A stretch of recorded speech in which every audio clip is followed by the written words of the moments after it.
when I started it, obviously we were on a timeline. And one of the biggest time crunches on the piece was that I didn't have the normal research time to read all the books written on Hamilton and to go see the play and things like that, you know, to really get into the character of who Hamilton was.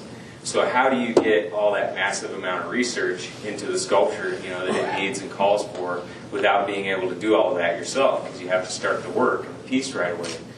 Well, the answer to that was at this front table, the Alexander Hamilton Awareness Society. And Rand was the point man, like he said. He got the word out anytime I needed experts in anything involving Hamilton. Sent me books on Hamilton, sent me information. And also got information out from me when I said, hey, I want to use the clothing from these few pieces. You know, he got them out to Diane and others who knew the sculptures and knew whether or not they were accurate, so whether I could use those pieces that were done over 100 years ago as reference material for this sculpture. So really just an integral part of the process. And that the document or documents that Hamilton is holding in his hands, he's got 8 pages. And the top page is actually the last page, which has the charge on it.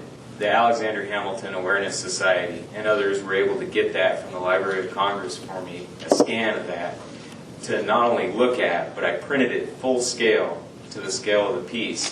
And myself and my assistant literally put his handwriting, because that's written in his handwriting, on the clay itself, and punched through thousands of little holes with a needle, and then took off the document and traced those needle holes so that it is his handwriting and his signature on the bronze that you see there today. Hand done, handwritten.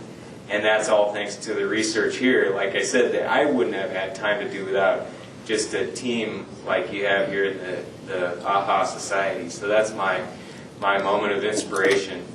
Other items on the piece, you know, that come through and that I hope come through to you, was that passion I saw for Hamilton's humility and also his forward thinking. You know, a visionary, like you said, he was a forward thinker, so he's stepping forward.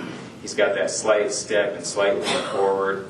If you notice, his back heel is just off the ground, so he's looking forward, moving our nation forward. And I just can't imagine, like as I think back and look back on the research on Hamilton, his brilliance, his intelligence as such a young man, to have that kind of vision and intelligence. It's just so sad that he was stolen away from the nation at such a young age. But it's incredible to me and incredibly humbling to me to get to do this of Alexander Hamilton, and then also for the class of '63 here and for the U.S. Coast Guard. So a lot of the Coast Guard members the other night when we were at dinner said to me, you know, we're just so thankful and so glad that you took this project on. Oh my gosh, with the deadline we had and to do this job, and I've gotten a lot of thanks for it. But I'm telling you right now, that's the main thing I want to say right now, without taking too long, is thank you to all of you. I'm the one who's grateful. I'm so grateful to be a part of this, to have gotten to know everybody with the Alexander Hamilton Awareness Society, and to have gotten to know everybody both in the Coast Guard and then, of course, from the class of '63.